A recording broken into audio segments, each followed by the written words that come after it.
সৰু আলু আৰু চয়াবিনৰ এইখন তৰকাৰী বনাই খাবচোন, বৰ টেষ্টি হয়। আৰু মই আজি সেইখনেই বনাব ল'লোঁ। একদম মানে এই একদম সৰু নহয় আলুকেইটা, এই মাজৰ যিখিনি সেইখিনি হ'লে বৰ দিগদাৰ হয়। গতিকে মই আৰু কি কৰিলোঁ, সেইখিনি বইল কৰি ল'লোঁ। বইল কৰি বাকলিটো গুচাই লৈছোঁ। আৰু এইফালে আদা, নহৰু, বিলাহী, পিঁয়াজ দি পেলাই এটা পেষ্ট বনাই ল'লোঁ। আৰু তেলত গোটেই বইল আলুখিনি অকণমান চেল' ফ্ৰাই কৰি ল'ম।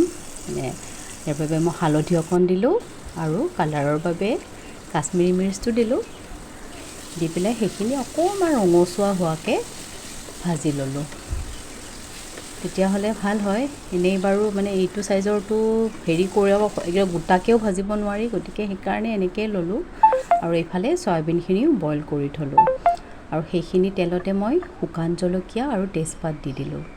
দি পেলাই যিখিনি পেষ্ট আছিলে সেই পেষ্টখিনি ইয়াতে দি পেলাই কিছু সময় ভাজিম, যাতে পেষ্টখিনিৰ পৰা তেলটো ওলাই আহে।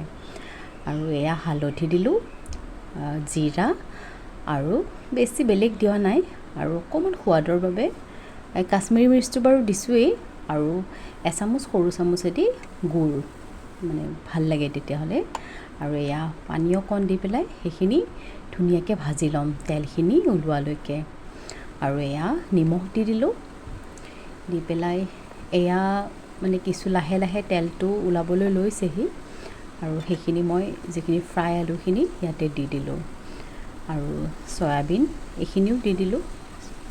আলু দিও কৰিব পাৰি, কিন্তু সিহঁতে চয়াবিনটো খাই ভাল পায়, আলুকেইটা নাখায়, সেইকাৰণে চয়াবিনখিনিও দিছোঁ। আৰু যিহেতু আলুখিনি ফ্ৰাই আছে, চয়াবিনখিনি অকণমান ভাজিব লাগিব।